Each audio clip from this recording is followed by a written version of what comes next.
Hey guys, Matt Williamson, New Works Media. For those of you that don't know me, I do an occasional technology review on YouTube, not after big followers.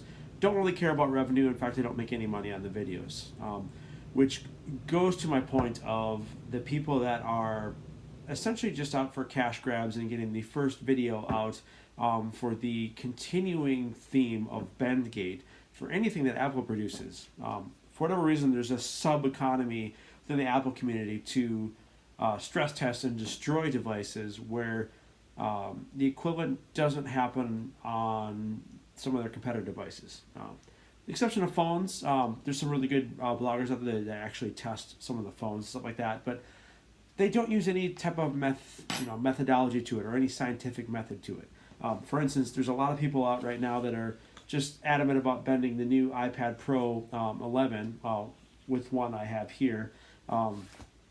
On the subject of bending, it's been in a backpack with my Canon 300mm lens, my Canon 7200 lens parallel to it, 2 SLR cameras, all the batteries, multiple flashes, and stuff like that. On the outside, the bag has fallen forward in emergency stopping in traffic with the iPad taking the brunt of the force, and it has not bent.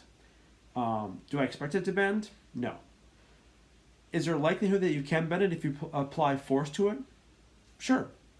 For instance, we've had these stainless steel forks in my family since I've been a kid. I've sat on them many times. Unfortunately, I've stepped on them. They're very easy to bend. But this has never happened by sitting on it. Never happened by putting it in a bag. Never happened by traveling. Never happened on dishwasher use. Never happened on dropping it, dropping items onto it. Things will bend if you apply enough force to it. Period. The problem I have with the YouTube videos, nobody ever applies a scientific method. Actually, all the criticism they have gotten over the years, Mythbusters had far more scientific method to some of their tests they did for TV. I have yet to see, with the exception of Consumer Reports and a couple of very minor YouTube bloggers that get no attention, including this video, anything used like a digital force gauge or any type of ductility test, any type of stress test where shearing force is measured. Nobody does any measurements. They take a device and apply thumbs to it and apply pressure in a way that is not natural. Sure, you can apply a lot of pressure to it by dropping something on it or throwing it across the room or stepping on it. Sure, things are going to break. The problem I have is that there seems to be more of an economy of trying to get a lot of YouTube likes and clicks and views than there is opposed to actually doing actual testing. And because Bendgate became popular on Apple, it's a very searchable term and people look for these types of videos.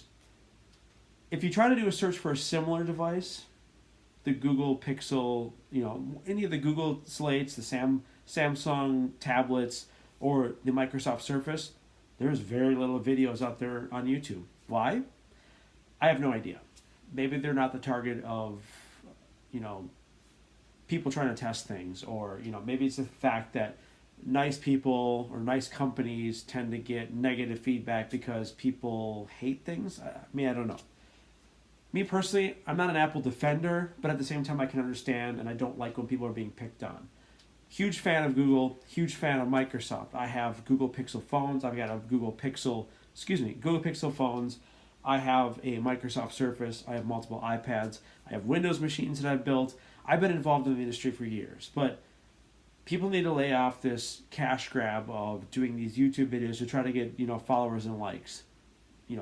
I understand if you're getting in the millions of views, you're probably getting a good, good pocket padding, but there's more to life than YouTube views, guys. So let's try to put some science into it.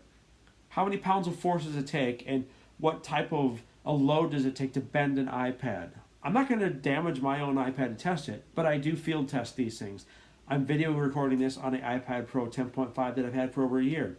It sits flat on my counter, no problems. Is it thin? Is it fragile? I bet it is. I've dropped it. It's dropped on concrete, and it hasn't cracked or dented besides like a little gouge in the aluminum. It's fine. I'm not going to test my devices like that. Feel free to do whatever you want with your money. People aren't paying me to test and break stuff. But how about we put some scientific method in things, and how about viewers actually take scientific method seriously? Mythbusters was around for years because people enjoyed that type of programming and other programming like it. Let's stop doing this clickbait BS to watch worthless videos where someone takes by hand without any knowing of force or if it's previously damaged and take that as gospel. It's pointless. It's garbage. Let's watch and get real definitive tests done before we actually react on things. That's all I'm going to say. Thanks.